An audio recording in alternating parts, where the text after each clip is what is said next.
Hello again my dudes, welcome back to the channel. This is Kadim, and in this video I'm going to show you how to easily kill the red boy and his second stage, the Yashka King, the final boss for chapter 5 in Black Myth Wukong.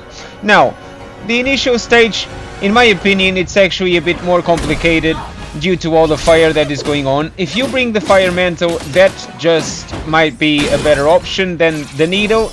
I decided to use the needle mostly because of the second stage of the fight, because there is no fire during the second stage, and the needle actually helps getting him a little bit stunned and interrupts him at times.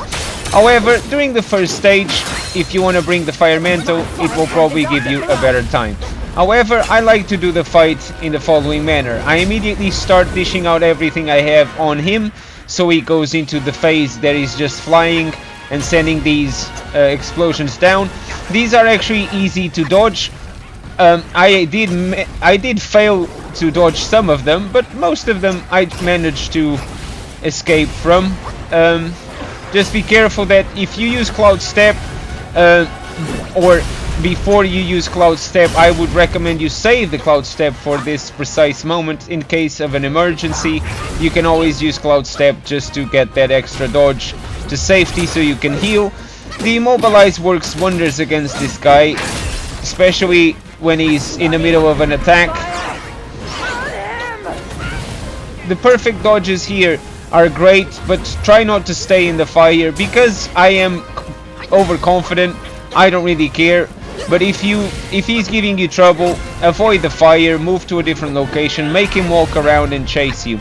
I nearly died here, to be honest, but again, I didn't have a problem. I just get back on my feet, refilling my focus points so I can land those nice heavy hits.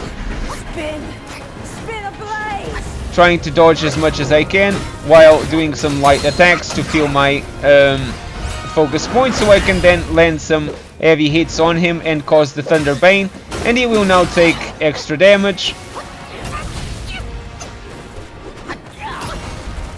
But as you can see, the fight is pretty under control. I have half my gourd still available.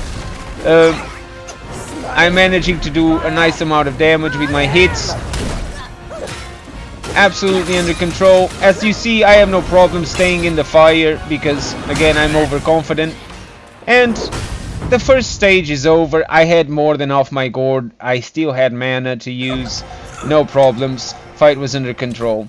Now to the second stage. This is why I prefer the needle, but if you were to die during this stage, it saves the game here, so you can actually then change to the needle if you were using the fire mantle in the first place, because the fire mantle here is not going to really do anything for you. This is where I like to use the needle and the pluck of many. I made the mistake of going in the middle of his spikes, but I managed to escape the second wave of spikes. My duplicates are doing their jobs. These hits are actually not that hard to dodge, but because I didn't have my lock on, I managed to mess it up a little bit. Trying to get that focus build as quickly as possible so I can get some Thunder Bane going on him. Once I get that, the Thunder Bane is applied. Time for some needle, as it will also do more damage per hit now.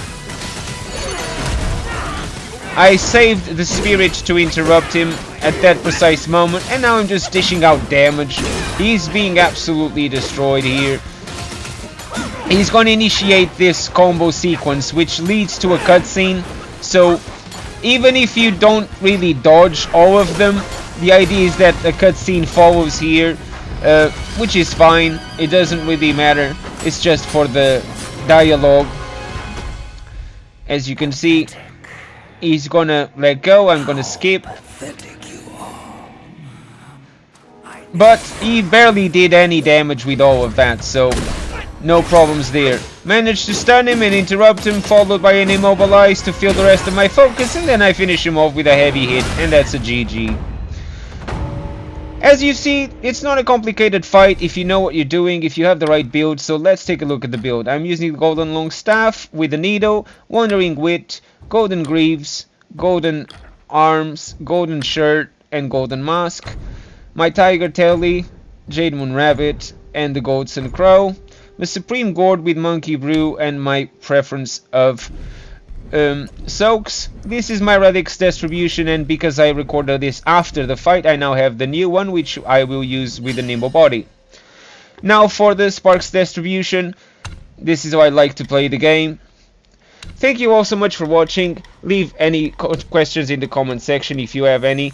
Subscribe if you're new to the channel, and of course, I hope I'll see you in the next one. Cheerio!